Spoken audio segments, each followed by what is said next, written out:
बच्चों, आज हम इस वीडियो में जानेंगे विद्युत आवेश के बारे में, ये कैसे उत्पन्न होते हैं और साथ ही हम तड़ित चालक के बारे में भी जानेंगे। क्या आपने कभी सूखे बालों में कंघी करने के बाद कंघी को कागज के छोटे छोटे टुकड़ों के पास लाकर देखा है कि कैसे वो कागज के टुकड़े कंघी से चिपक जाते हैं? यही खेल आपने शायद कई बार स्कूल में भी खेला होगा कि स्केल को जब रगड़ने के बाद कागज के छोटे छोटे टुकड़ों के पास लाते हैं तो वे टुकड़े उस स्केल की तरफ आकर्षित होने लगते हैं। क्या आप जानते हैं कि ये क्यों होता है? दरअसल जब कुछ वस्तुओं को आपस में रगड़ा जाता है तो उनमें दूसरी हल्की वस्तुओं को आकर्षित करने का गुण पैदा हो जाता है। इसे ही आवेशित होना कहते हैं।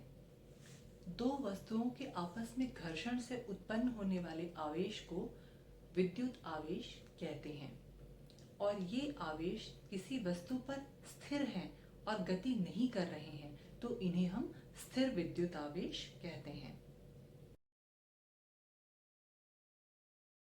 इस गुण के बारे में सबसे पहले इंग्लैंड के एक डॉक्टर विलियम गिलबर्ट ने बताया था। इसके बाद एक ग्रीक दार्शनिक थे जिनका नाम था थेल्स।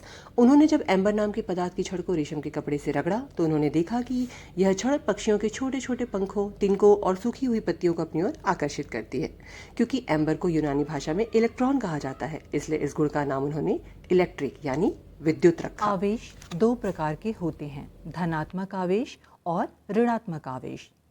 समान प्रकार के आवेश एक दूसरे को प्रतिकर्षित करते हैं, जबकि विपरीत प्रकार के आवेश एक दूसरे को आकर्षित करते हैं। बिल्कुल उसी प्रकार जैसे हमने चुंबक में देखा था कि समान ध्रुव एक दूसरे को प्रतिकर्षित करते हैं, जबकि विपरीत ध्रुवों को जब एक दूसरे के समीप लाया जाता है तो वो एक दूसरे की तरफ आकर्षित होते हैं। इसी प्रकार यदि दो धनात्मक आवेश या दो ऋणात्मक आवेश हैं तो उनमें प्रतिकर्षण होगा, लेकिन यदि एक धनात्मक आवेश है और दूसरा ऋणात्मक आवेश है तो उनके बीच आकर्षण होगा।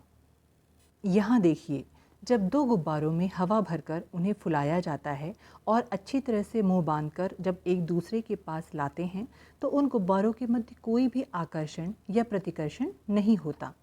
लेकिन अब आप एक गुब्बारे को यदि ऊनी कपड़े से रगड़ दें और उसे आवेशित कर दें, यहाँ घर्षण के कारण उस गुब्बारे पर आवेश उत्पन्न हो जाता है।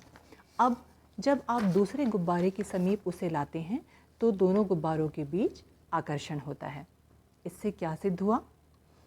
एक आवेशित वस्तु दूसरी अनावेशित वस्तु को भी आकर्षित कर सकती है, किंतु उसे प्रतिकर्षित नहीं कर सकती है। इसलिए प्रतिकर्षण वस्तुओं के आवेशित होने का निश्चित प्रमाण है। कहने का मतलब प्रतिकर्षण तभी होगा जब दोनों वस्तुएं समान आवेश से आवेशित हैं। यदि एक वस्तु आवेशित है और दूसरी वस्तु अनावेशित है तो दोनों के मध्य आकर्षण ही होगा। जब दो वस्तुओं को रगड़ा जाता है तो दोनों ही समान रूप से विपरीत प्रकार के आवेशों से आवेशित हो जाती हैं।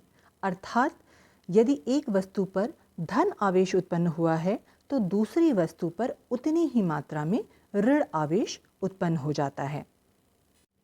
चलिए आगे बढ़ते हैं और जानते हैं विद्युत सुचालक और विद्युत कुचालक पदार्थों के बारे में। कुछ पदार्थ ऐसे होते हैं जिनमें से होकर विद्युत आवेश बड़ी आसानी से प्रवाहित हो सकता है। इन्हें हम विद्युत के सुचालक कहते हैं। जैसे कि धातुएं, लोहा, तांबा या एल्यूमिनियम, इनसे होकर विद्युत आवेश बड़ी आसानी से प्रवाहित हो सकता है। इसीलिए अधिकांश जो बिजली के उपकरण होते हैं वो इन्हीं धातुओं से बनाए जाते हैं। जबकि कुछ पदार्थ ऐसे होते हैं जिनमें से होकर विद्युत आवेश प्रवाहित नहीं हो सकता। इन्हें हम विद्युत रोधी या विद्युत के कुचालक पदार्थ कहते हैं।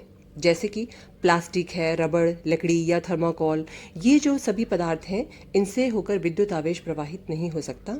इसीलिए जब भी आप बिजली के उपकरणों पर काम करते हुए किसी इलेक्ट्रीशियन को देखते हैं तो वो रबड़ या प्लास्टिक के दस्ताने पहनकर काम करते हैं ताकि उससे होने वाली किसी भी प्रकार की दुर्घटना से बचा जा सके।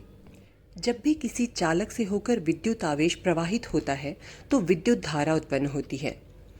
किसी चालक में विद्युत धारा का मापन उस चालक में प्रति सेकंड जो आवेश प्रवाहित हो रहा है उसकी मात्रा से किया जाता है। आवेश का मात्रक कूलॉम होता है, जबकि विद्युत धारा का मात्रक एम्पियर होता है। बच्चों, आशा करती हूँ आपको ये वीडियो पसंद आया होगा। धन्यवाद।